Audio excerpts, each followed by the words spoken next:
بسم اللہ الرحمن الرحیم۔ اینک والا جن، مصنف اے حمید۔ اژدہا اور نیلی ناگن۔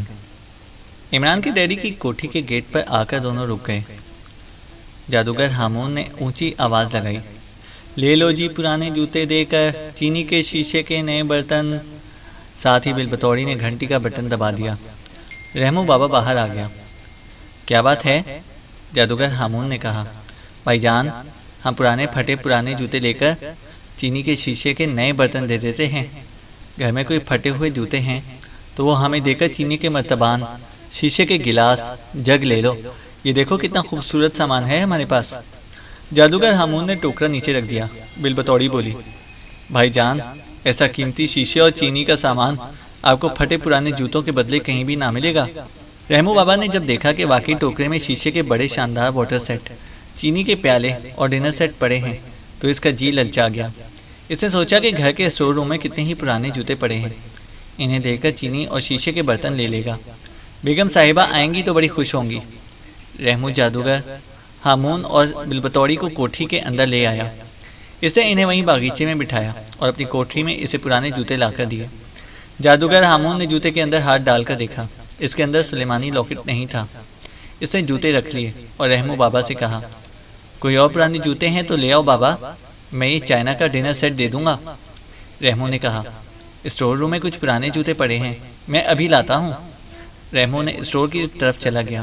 جادوگر ہامون نے بالبطوری سے کہا، بالبطوری ناسا چوڑی، اسٹور روم والے جوتوں میں سے کسی نہ کسی جوتے میں سلیمانی لاکٹ ضرور مل جائے گا۔ بالبطوری نے گھوڑے کی طرح ہنہنا کر کہا، چھلیڈی نے بھی یہی کہا تھا کہ اسٹور روم کے کسی جوتے میں نستور نے لاکٹ چھپایا ہے۔ جادوگر نے بالبطوری کو چپ رہنے کا اشارہ کیا۔ سامنے سے رحمو پرانے جوتے کے 3 جوڑے اٹھائے چلا آ رہا تھا۔ اس نے جوتے جادوگر ہامون کے سامنے رکھ دیے۔ یہ لو، اس کے بدلے میں چائنا کا ڈنر سیٹ پورے کا پورا لوں گا۔ بالبطوری نے کہا، ضرور لے لینا، ضرور لے لینا۔ جادوگر ہامون جوتوں کی باری باری ہاتھ ڈال کر دیکھ رہا تھا۔ رحمو بابا نے کہا، یہ تم جوتوں میں ہاتھ ڈال کر کیا دیکھتے ہو؟ جادوگر ہامون نے ہنس کر کہا، میں یہ دیکھتا ہوں جی کہ کہیں اس کے اندر کوئی چوہا تو نہیں گھسا ہوا۔ رحمو بھی ہنس پڑا۔ ایک جوتے میں جادوگر ہامون نے ہاتھ ڈالا تو اندر رومال میں لپٹا ہوا سلیمانی لاکٹ موجود تھا۔ لاکٹ کی سخت گرمی جادوگر کو محسوس ہوئی۔ اس نے جلدی سے ہاتھ باہر نکال لیا۔ رحمو بابا نے پوچھا، کیوں، کیا ہوا بھائی؟ جادوگر نے خوش ہو کر کہا، اندر چوہا ہے، اس نے کاٹا ہے۔ تم فکر نہ کرو، گھر میں جا کر اس چوہے کو مار دوں گا۔ یہ لو، تم چائنا کا ڈنر سیٹ۔ بالبطوری بھی سمجھ گئی کہ جوتے میں سے ہامون جادوگر کو سلیمانی لاکٹ مل گیا ہے۔ وہ اٹھ کھڑی ہوئی۔ جادوگر ہامون نے بھی سلیمانی لاکٹ والے جوتے کا پاؤں اٹھا لیا اور بولا، بابا تم اب یہ سارے برتن لے لو، ہمیں ان کی ضرورت نہیں ہے، خدا حافظ۔ یہ کہہ کر جادوگر ہامون اور بالبطوری ٹوکرا وہیں چھوڑ کر دوڑتے ہوئے آئے اور کوٹھی سے باہر نکل گئے۔ رحمو بابا حیرانی سے انہیں دیکھتا ہی رہ گیا۔ بڑبڑانے کے انداز میں کہنے لگا، شاید یہ دونوں پاگل ہو گئے ہیں۔ چلو اچھا ہوا، اتنے ڈھیر سارے چینے اور شیشے کے برتن مل گئے۔ بیگم صاحبہ اور صاحب بڑے خوش ہوں گے، مجھے انعام ضرور دیں گے۔ یہ سوچ کر رحمو نے قیمتی برتنوں کا ٹوکرا اٹھایا اور کچن کی طرف لے گیا۔ اس کو معلوم ہی نہیں تھا کہ اس نے نستور جن کی طاقت والا لاکٹ جادوگر اور چڑیل کے حوالے کر دیا ہے۔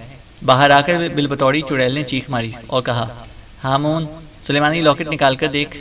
جادوگر ہامون نے ایک منتر پڑھ کر اپنے اوپر پھونکا، پھر جوتے میں ہاتھ ڈال کر رومال میں لپٹا ہوا سلیمانی لاکٹ نکالا اور خوشی سے اچھل پڑا۔ سلیمانی لاکٹ اس کے قبضے میں آ گیا تھا۔ بولا، بالبطوری ناسا چوڑی، تیری مکاری کام آ گئی۔ اب ہم اسے ابھی اسی وقت سامری کے پاس لے کر جاتے ہیں اور اسے انعام پاتے ہیں، دربار میں سب سے اونچی کرسیاں حاصل کرتے ہیں۔ بالبطوری بھی خوشی سے گردن ہلا رہی تھی۔ بولی، چل گنجی کھوپڑی والے ہامون، چل، میرا ہاتھ پکڑ۔ جادوگر ہامون نے بالبطوری چڑیل کا ہاتھ پکڑا۔ دونوں نے ایک چھلانگ لگائی اور دونوں غائب ہو گئے۔ ٹھیک اس وقت ہمارا دوست نستور جن دریا کے پل کے قریب غیبی حالت میں ہوا میں اڑتا ہوا اپنے دوست یاماک سانپ کو تلاش کر رہا تھا۔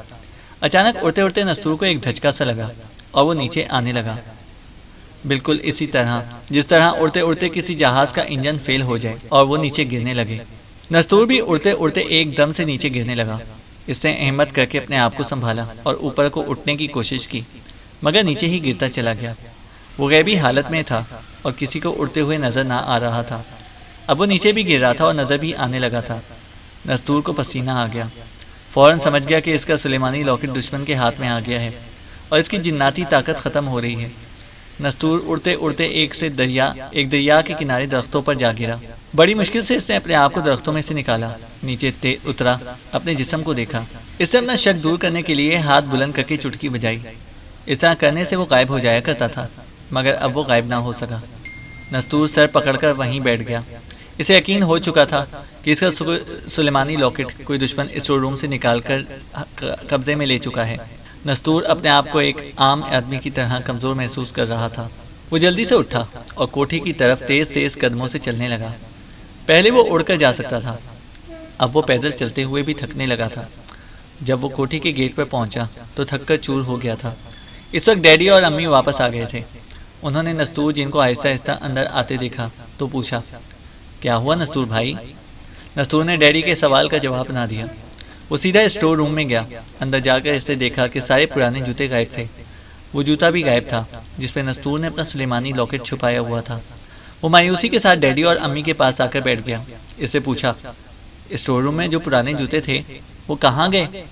امی نے کہا، وہ تو رحمو بابا نے دے کر ڈھیر سارے شیشے اور چینی کے برتن لے لیے ہیں۔ رحمو بولا، ہاں جی، ایک عورت اور آدمی پرانے جوتے لے کر اتنے سارے قیمتی برتن لے گئے ہیں۔ نستور نے اپنا سر پکڑ لیا اور بولا، بھائی، ایک جوتے میں نے اپنا سلیمانی لاکٹ چھپایا ہوا تھا۔ وہ دونوں میرے دشمن سامری جادوگر کے آدمی تھے۔ وہ میرا سلیمانی لاکٹ لے گئے ہیں۔ ڈیڈی، امی اور رحمو کے منہ لٹک گئے، مگر جو ہونا تھا وہ تو ہو گیا تھا۔ نستور نے رحمو سے پوچھا، شمو کہاں ہے؟ رحمو بولا، جی وہ کوئی 2 گھنٹے ہوئے مارکیٹ گئی تھی، ابھی تک واپس نہیں آئی۔ نستور نے کہا، میں نے اسی کے کہنے پر لاکٹ جوتے میں چھپایا تھا، وہ بھی سامری کی کوئی بدرو تھی۔ مجھ سے بڑی غلطی ہوئی، اس طرح میری طاقت ختم ہو چکی ہے۔ مجھ پر سامری کے طلسم کا اثر ہو سکتا ہے۔ سب کو بڑا دکھ ہوا کہ نستور جن کی طاقت ختم ہو گئی ہے، مگر کوئی بھی کچھ نہ کر سکتا تھا۔ نستور کہنے لگا، بھابھی، سامری جادوگر اور چڑیل نے یہ گھر دیکھ لیا ہے۔ انہیں پتا چل چکا ہے کہ میں اس گھر میں رہتا ہوں۔ سامری میرا دشمن ہے، اب مجھے اغوا کرنے کی کوشش کرے گا اور میں اس کا کچھ بھی نہ بگاڑ سکوں گا، اس لیے میں یہاں سے جا رہا ہوں۔ ڈیڈی نے کہا، مگر نستور بھائی، تم کہاں جاؤ گے؟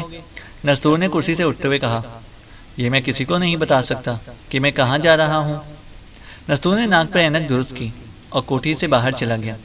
نستور جن کو اس بات کا احساس تھا کہ وہ جن نہیں رہا، اس کے پاس جنوں والی کوئی بھی طاقت نہیں رہی۔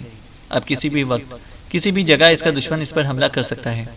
وہ جانتا تھا کہ اگر سامری اسے اغوا کر کے اپنی جادو نگری میں لے گیا تو وہاں سے دنیا کی کوئی طاقت اسے واپس نہ لا سکے گی۔ نستور چلتا چلتا شہر سے باہر نکل آیا۔ ایک ویران جگہ پر نستور کی نظر ایک ٹوٹے پھوٹے کھنڈر پر پڑی۔ وہ کسی ایسے کھنڈر میں اس وقت تک چھپا رہنا چاہتا تھا جب تک کہ وہ لاکٹ واپس حاصل کرنے کی کوئی ترکیب نہیں سوچ لیتا۔ وہ کھنڈر میں داخل ہو گیا۔ یہ ایک پرانے مندر کا کھنڈر تھا جو ویران ہو چکا تھا۔ دیواروں پر جو مورتیاں بنی تھیں وہ لوگوں نے توڑ پھوڑ کر رکھ دی تھیں۔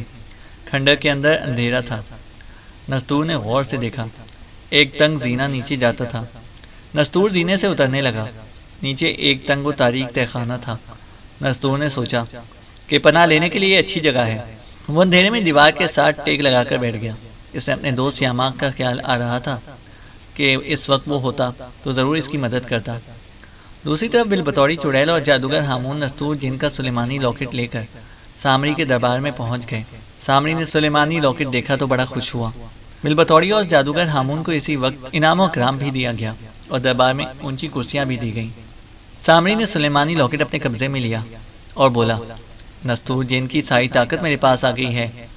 اب میں نستور جن کو بھی اغوا کر کے یہاں لانا چاہتا ہوں، کیونکہ اگر وہ انسانوں کی دنیا میں رہا تو کوہ کاف کا شہنشاہ جنات اس کی مدد کر سکتا ہے اور اس کو کوئی دوسری طاقت دے سکتا ہے۔ کون اغوا کر کے لائے گا نستور جن کو؟ جادوگر ہامون اور بلبطوری نے کہا، ہم لائیں گے نستور جن کو اغوا کر کے سامری جی، اس کی طاقت ختم ہو چکی ہے، ہم اسے بڑی آسانی سے پکڑ لیں گے۔ سامری نے اعلان کیا، اگر تم نستور جن کو لے آئے تو ہم تمہیں اور زیادہ انعام و کرام دیں گے، تم دونوں کے لیے جادو نگری میں 2 محل بنا دیں گے۔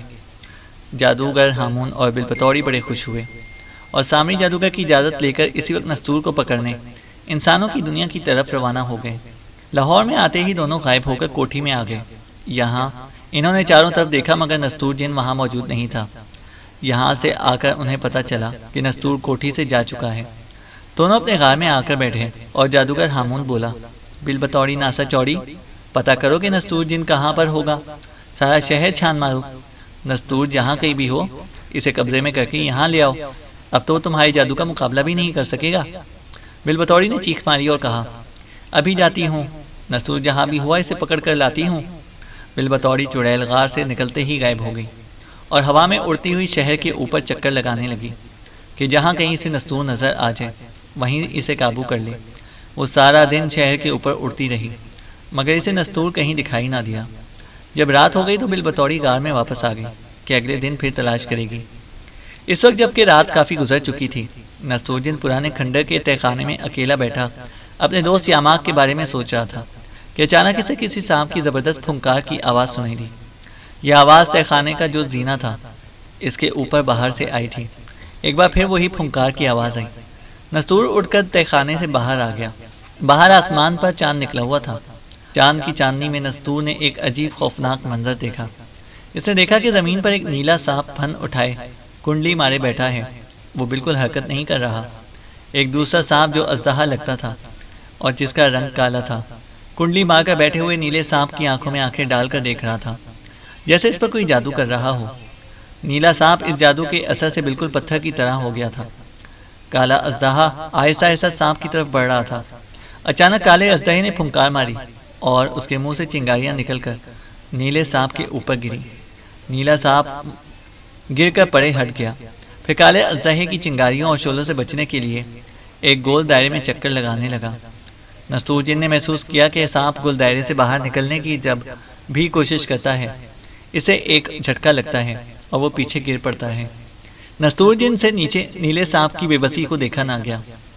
کالا اژدہا اب دائرے میں داخل ہو گیا تھا اور اس کے منہ سے شعلے سے نکلنے لگے تھے۔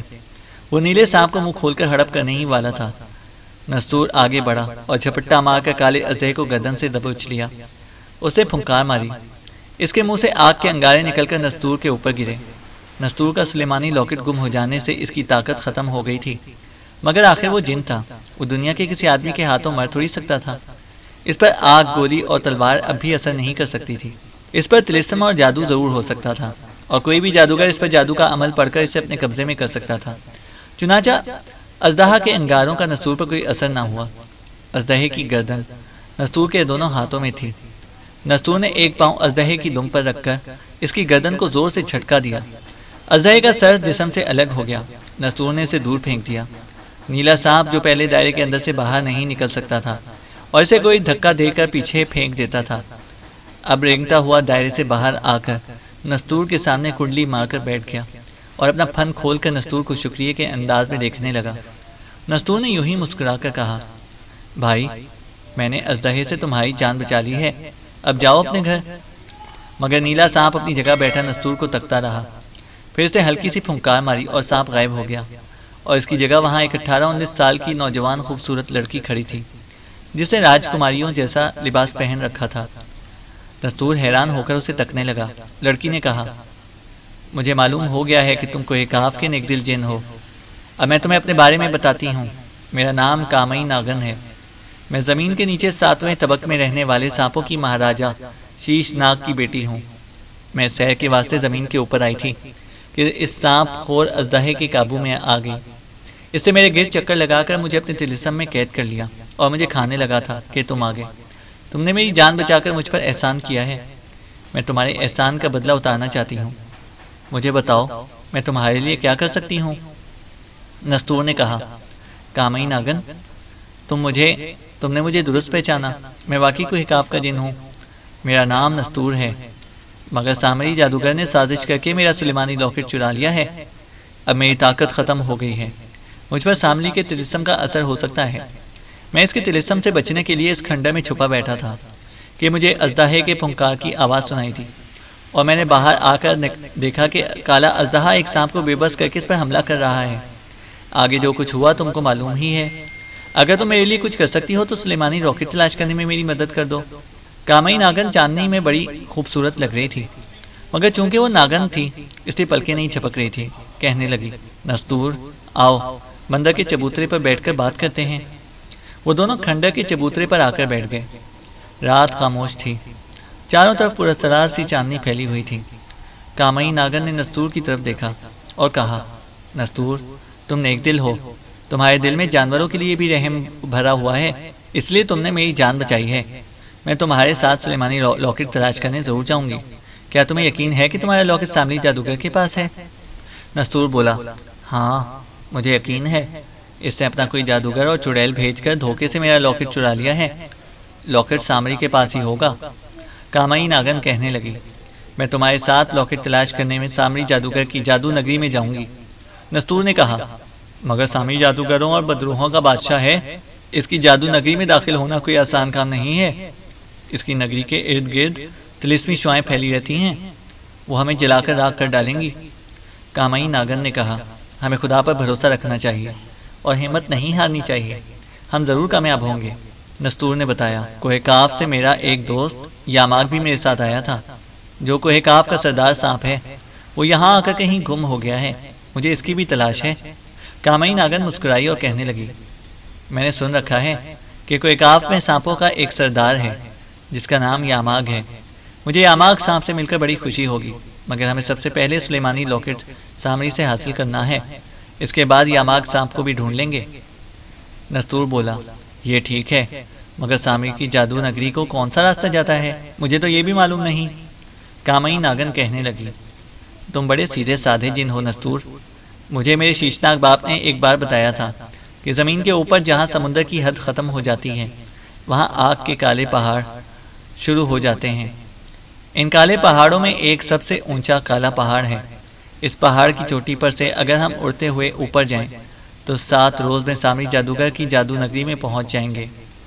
نستور بولا، میں تو سلیمانی لاکٹ واپس لینے کے لیے اپنی جان بھی خطرے میں ڈال سکتا ہوں، مگر میں نہیں چاہتا کہ تم اپنی جان مصیبت میں ڈالو۔ کامئی ناگن بولی، تم نے میری جان بچائی ہے، اب میرا فرض ہے کہ میں تمہاری خاطر اپنی جان کی بھی پرواہ نہ کروں۔ میں تمہارے ساتھ سامری کی جادو نگری میں ضرور جاؤں گی۔ نستور نے سوچا کہ یہ لڑکی اگرچہ ناگن ہے مگر اس کا کردار کتنا بلند ہے۔ کامئی ناگن نے اپنے منہ سے نیلے رنگ کا مہرہ نکال کر نستور جن کو دیا اور کہا، میں اصل میں ناگن ہوں اور یہ میرا مہرہ ہے، اس کو جب تم اپنے منہ میں ڈال لو گے تو لوگوں کی نظروں سے غائب ہو جاؤ گے، تم سب کو دیکھ سکو گے مگر تمہیں کوئی نہیں دیکھ سکے گا، پھر تم ہوا میں بھی اڑ سکو گے۔ میں لڑکی سے دوبارہ ناگن کی شکل اختیار کرتی ہوں، تم مجھے اپنے گلے میں لپیٹ لینا، اس کے بعد مہرہ منہ میں ڈال کر غائب ہو جانا، پھر تم ہوا میں اڑنے لگو گے اور ہم سامری کی جادو نگری کی طرف روانہ ہو جائیں گے۔ نستور جن نے نیلا مہرہ لے لیا۔ کامئی ناگن نے اپنا منہ آسمان کی طرف اٹھایا، اس کے حلق سے پھنکار کی آواز نکلی اور وہ لڑکی سے دوبارہ ناگن بن گئی۔ ناگن بن کر بھی وہ لڑکی کی آواز میں نستور سے باتیں کرنے لگی۔ نستور مجھے اپنی گردن میں لپیٹ لو اور مہرہ منہ میں ڈال لو۔ نستور نے نیلی ناگن کو اٹھا کر اپنے گلے میں ڈال لیا اور اس کا مہرہ اپنے منہ میں ڈالا۔ مہرہ منہ میں ڈالتے ہی نستور غائب ہو گیا۔ اسے اپنا آپ بے حد ہلکا محسوس ہونے لگا تھا اور وہ ہوا میں اوپر اٹھتا چلا گیا۔ کامئی ناگن اپنا فن اٹھا رکھا تھا۔ اس نے کہا، نستور اپنا رخ جدھر چاند ڈوب رہا ہے ادھر کرو اور اڑنا شروع کر دو۔ نستور نے ایسا ہی کیا۔ وہ چاندنی رات میں زمین سے بلند ہو کر لاہور شہر کے اوپر ہوائی جہاز کی طرح اڑنے لگا۔ اس نے اپنا رخ ڈوبتے چاند کی طرف کر رکھا تھا۔ عین اس وقت بالبطوری چڑیل بھی نستور جن کو قابو کرنے کے لیے لاہور شہر کے اوپر ہوا میں اڑتی پھر رہی تھی۔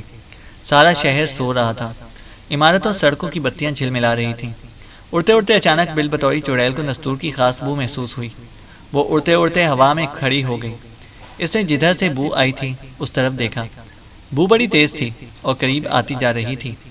اچانک نستور کی بو تیزی سے بالبطوری کے منہ کے قریب سے ہو کر گزر گئی۔ اسے ہوا کا تیز چھونکا بھی محسوس ہوا۔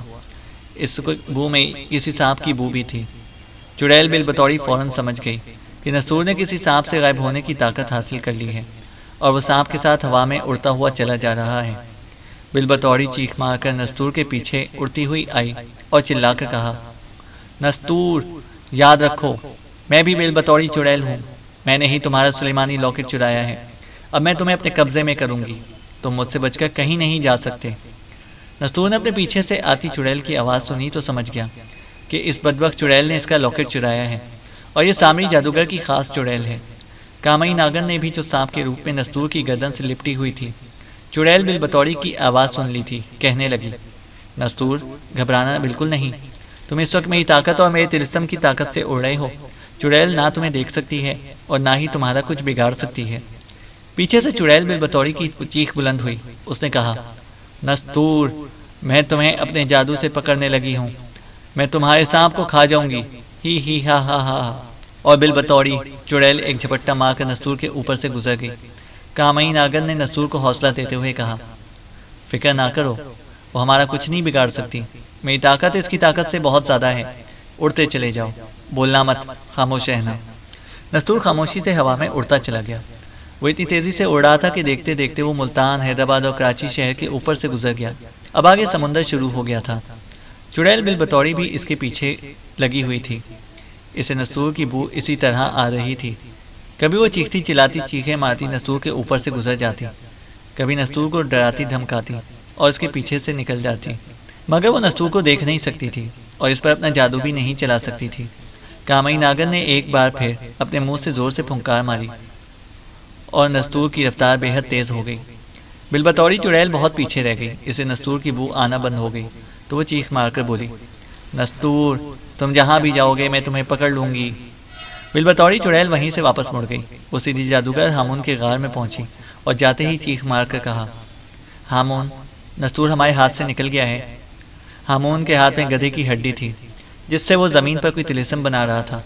جب اس نے یہ بات سنی تو چڑیل بالبطوری کی طرف دیکھ کر غصے میں بولا، کیسے نکل گیا؟ کہاں نکل گیا؟ بالبطوری ناسا چوڑی۔ بالبطوری نے جادوگر ہامون کو سارا قصہ سنا ڈالا۔ جادوگر نے گدھے کی ہڈی زور سے زمین پر پٹک دی اور بولا، نستور ضرور لاکٹ کی تلاش میں سامری کی جادو نگری میں جا رہا ہے۔ اس نے جس سانپ سے طاقت حاصل کی ہے وہ ضرور طلسمی سانپ ہوگا۔ بالبطوری نے گھبرا کر کہا، گنجی کھوپڑی والے ہامون اب کیا کریں؟ اگر نستور نے لاکٹ حاصل کر لیا تو سامری ہمیں زندہ نہیں چھوڑے گا۔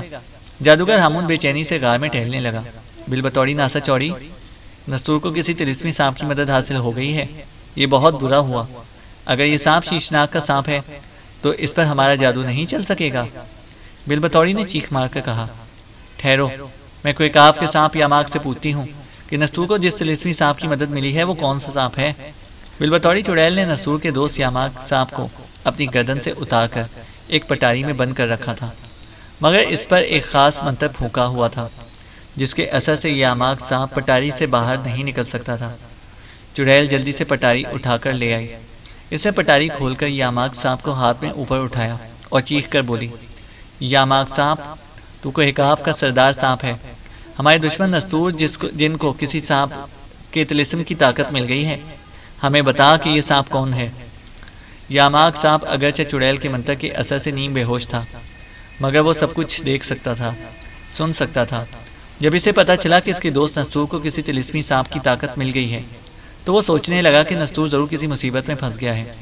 یہ چڑیل نستور کو اپنا دشمن کہہ رہی ہے، ضرور اسی نے نستور پر اپنا کوئی جادو چلا کر اس کی طاقت ختم کر دی ہوگی، اور اب جب کہ نستور کو کسی سانپ کی طاقت مل گئی ہے تو یہ پریشان ہے۔ یاماغ سانپ نے انسانی آواز میں کہا، مجھے کچھ معلوم نہیں کہ نستور کو طاقت دینے والا سانپ کون ہے، مگر اتنا ضرور جان گیا ہوں کہ کوئی بہت زبردست سانپ ہے، اس کا مقابلہ کرو گی تو وہ تمہیں مار ڈالے گا۔ یاماغ سانپ کا مقصد یہ تھا کہ چڑیل اس کے دوست نستور کا پیچھا چھوڑ دے، مگر چڑیل نے چیخ ماری۔ یاماغ سانپ کو زور سے پٹاری میں پھینکا اور پٹاری کا ڈھکن بند کرتے ہوئے بولی، میں نستور کو بھی کھا جاؤں گی اور تجھے بھی کھا جاؤں گی۔ جادوگر ہامون کہنے لگا، اس یاماغ سانپ کی پٹاری کو وہیں غار میں رکھا جہاں سے اٹھا کر لائی تھی، اور یہ سوچ کے اب کیا کریں؟ چڑیل بولی، ہامون ہمیں فوراً سامری کی نگری کی طرف اڑ جانا چاہیے، تاکہ اگر نستور لاکٹ کی تلاش میں وہاں گیا ہے تو ہم پہلے وہاں پہنچ کر سامری کو خبردار کر دیں۔ سامری کے جن بھوت اور بدروہیں نستور کو جادوگر نگری میں داخل نہیں ہونے سے دیں گی اور پہلے ہی ہوا میں بھسم کر کے رکھ دیں گی۔ ہاں یہ ٹھیک ہے، جادوگر ہامون نے کہا، چلو ابھی چلتے ہیں۔ چڑیل نے ہاتھ آگے کر کے کہا، ہامون میرا ہاتھ پکڑو۔ جادوگر ہامون نے چڑیل بالبطوری کا ہاتھ پکڑ لیا۔ بالبطوری نے زور کی چیخ ماری اور دونوں غائب ہو گئے۔ پٹاری میں لیٹے ہوئے نستور کے دوست یاماغ سانپ نے جادوگر اور چڑیل کی باتیں سن لی تھیں۔ اب وہ ساری بات سمجھ گیا تھا۔ یہ نستور سامری کی سازش اور ان دونوں کی مکاری سے اپنا لاکٹ کھو بیٹھا ہے اور اب کسی سانپ کی مدد سے سامری کے محل کی طرف اپنے لاکٹ کی تلاش میں جا رہا ہے۔ مگر یاماگ چڑیل کے طلسمی منتر کی وجہ سے نیم بے ہوش تھا۔ اس کی اپنی طاقت تقریباً ختم ہو چکی تھی۔ وہ نستور کی کوئی مدد نہیں کر سکتا تھا، مگر اس نے اپنے دل میں نستور کی کامیابی کے لیے دعا ضرور مانگی۔ اس کے بعد یاماگ سانپ پر چڑیل کے منتر کا نشہ طاری ہو گیا اور وہ بے سدھ ہو کر پتاری کے اندر پڑا رہا۔ ادھر زکوٹا جن بھی اپنے کوہ کاف کے دوست نستور کی تلاش میں نکلا ہوا تھا۔ زکوٹا جن کی طاقت اس کے پاس ہی تھی۔ وہ جہاں چاہے غائب ہو سکتا تھا، وہ جہاں چاہے ظاہر ہو سکتا تھا۔ وہ بڑی سے بڑی بلڈنگ کو ایک مکہ مار کر گرا سکتا تھا۔ وہ پورا جن تھا، مگر وہ بھی کوہ کاف کا نیک دل مسلمان جن تھا۔ اس نے کبھی کسی کو ناجائز تنگ نہیں کیا تھا۔ وہ انسانوں کا ہمدرد تھا۔ بچوں سے اسے خاص طور پر بہت پیار تھا۔ زکوٹا جن بچوں کو کھیلتا دیکھ کر، انہیں اسکول میں پڑھتا دیکھ کر بہت خوش ہوتا تھا۔ اس کا جی چاہتا کہ وہ بھی بستہ لے کر اسکول جائے اور بچوں کے ساتھ کلاس روم میں بیٹھ کر پڑھائی کرے، مگر وہ جن تھا، اس کے سر پر بھی 2 سینگ تھے۔ اسے یہی خیال تھا کہ بچے اسے دیکھ کر ڈر جائیں گے۔ نستور اس کا بڑا پرانا دوست تھا۔ جس وقت نستور جن کو نظر کمزور ہونے کی وجہ سے شاہ جنات نے جب جلا وطن کر دیا تو زکوٹا کوہ کاف میں نہیں تھا۔ وہ اپنی آنٹی کو ملنے ملک بغداد گیا ہوا تھا۔ کوہ کاف واپس آ کر جب اسے پتا چلا کہ نستور جن کو انسانوں کی دنیا میں جلا وطن کر دیا گیا ہے اور یاماگ سانپ بھی اس کے ساتھ ہی چلا گیا ہے تو وہ اداس رہنے لگا۔ نستور جن اور یاماگ جن کے بغیر اس کا کوہ کاف میں دل نہ لگتا تھا۔ بس ایک دن وہ بھی نستور جن کی تلاش میں پہاڑی پر سے چھلانگ لگا کر انسانوں کی دنیا میں آ گیا۔ زکوٹا جن میں ایک خاص بات یہ تھی کہ اسے اپنے دوستوں کی دور سے خوشبو آ جاتی تھی۔ انسانوں کی دنیا میں آتے ہی اس کو نستور کی ہلکی ہلکی خوشبو محسوس ہونا شروع ہوئی۔ جس طرف سے خوشبو آ رہی تھی وہ اس طرف چل پڑا۔ اس وقت نستور لاہور کی طرف ہوا میں اڑتا آ رہا تھا اور یہی وہ وقت تھا جب البطوری اور جادوگر ہامون نے ڈیڈی کی کوٹھی میں نستور کے لاکٹ کو اپنے قبضے میں لے لیا تھا اور نستور کی طاقت ختم ہو گئی تھی۔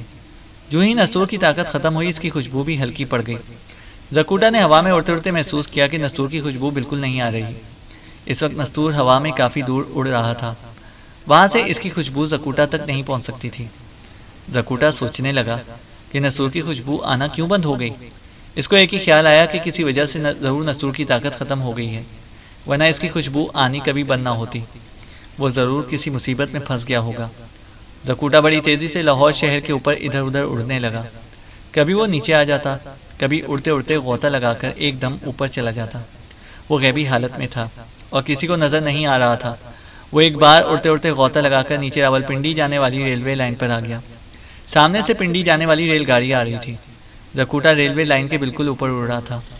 ریل کار کی شور مچاتی دھڑ دھڑ کرتی آئی اور زکوٹا کے اوپر سے گزر گئی، مگر زکوٹا جن تھا، اس کو کچھ بھی نہ ہوا۔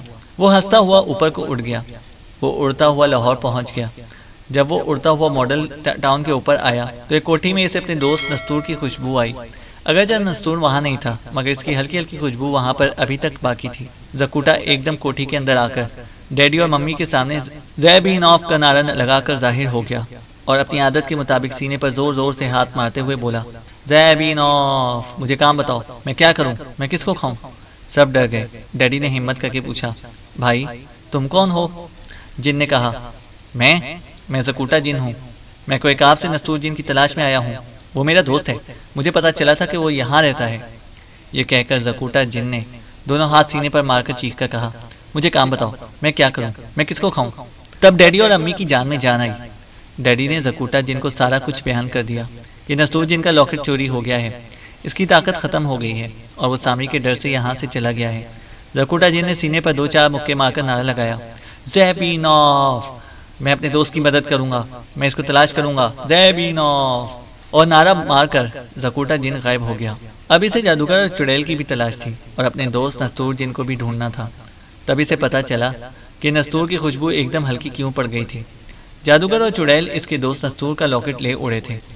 زکوٹا دل میں بڑا غصہ کھا رہا تھا کہ اگر کہیں اسے جادوگر اور چڑیل مل جائیں تو وہ ان کی گردنیں مڑوڑ ڈالے گا اور نستور کا سلیمانی لاکٹ بھی ان سے چھین لے گا۔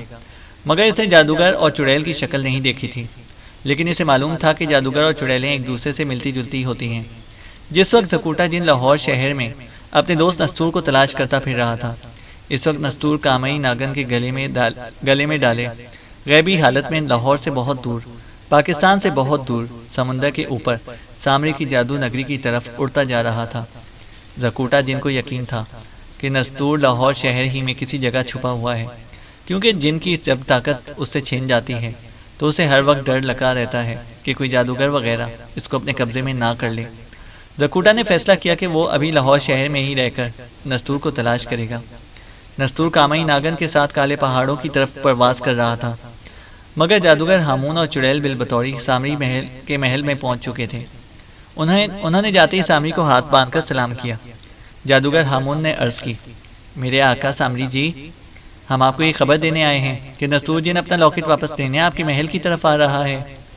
سامری غصے سے لال ہو گیا، گرج کر بولا، اس کی یہ جرت کہ ہمارے محل کی طرف آئے؟ اس کو اتنی طاقت کس نے دی؟ اس کی طاقت لاکٹ میں تھی اور لاکٹ ہمارے پاس ہے۔ بالبطوری چڑیل نے کہا، میرے آقا، لگتا ہے کہ نستور کو کسی سانپ نے مدد دی ہے، کوئی طلسمی سانپ ہے جسے نستور کو غائب بھی کیا ہے اور اسے اڑتا ہوا لے کر آ رہا ہے اس طرف۔ سامری جادوگر نے زور سے زمین پر پیر مارا، سارا محل لرز گیا، اس کی آنکھوں سے چنگاریاں پھوٹنے لگی۔ وہ بولا، میں نستور اور اس کے سانپ دونوں کو کچل کر رکھ دوں گا۔ سامری نے تالی بجائی، اسی وقت لمبے لمبے سینگوں والے دو بھوت حاضر ہو گئے۔ سامری نے حکم دیا، جاؤ اور ہمارے محل اور ہماری جادو نگری کے چاروں طرف آتشی بھوتوں اور سانس پی جانے والی بدروحوں کو بتا دو کہ ہمارے ملک پر حملہ کرنے دشمن چلا آ رہا ہے، اس کو وہیں کچل کر رکھ دو۔ دونوں بھوتوں نے نوکیلے دانت نکال کر کہا، جو حکم ہمارے آقا۔ بھوت غائب ہو گئے۔ سامری جادوگر اور چڑیل بالبطوری سے کہا، میرے جن بھوت اور بدروہیں نستور کو یہاں آتے ہی ختم کرنے کے لیے کافی ہیں۔ تم دونوں زمین پر انسانوں کی دنیا میں جاؤ اور خبردار رہو، کوئی کاف سے نستور کی مدد کو دوسرے جن بھی آ سکتے ہیں، جو ہی ان میں سے کوئی جن آئے اسے وہیں ہلاک کر ڈالو۔ ہامون جادوگر نے کہا، اے جادوگروں کے بادشاہ، آپ بے فکر رہیں، اب کوئی کاف کا کوئی جن مجھ سے بچ کر نہیں جا سکتا۔ چلو بالبطوری اور جادوگر ہامون نے جھک کر سامری کو سلام کیا اور اجازت لے کر غائب ہو گئے۔ دوسری طرف نستور غائب ہو کر اپنے سلیمانی لاکٹ کی تلاش میں سامری کی جادو نگری کی طرف اڑا جا رہا تھا۔ کامئی ناگن سانپ کے روپ میں اس کے گردن کے گرد لپٹی ہوئی تھی۔ زکوٹا جن لاہور شہر میں اپنے دوست نستور اور سانپ جن یاماگ کی تلاش میں تھا۔ اس کو جادوگر ہامون اور چڑیل کی بھی تلاش تھی، تاکہ ان سے نستور کا سلیمانی لاکٹ حاصل کر کے ان کی گردنیں مروڑ ڈالیں۔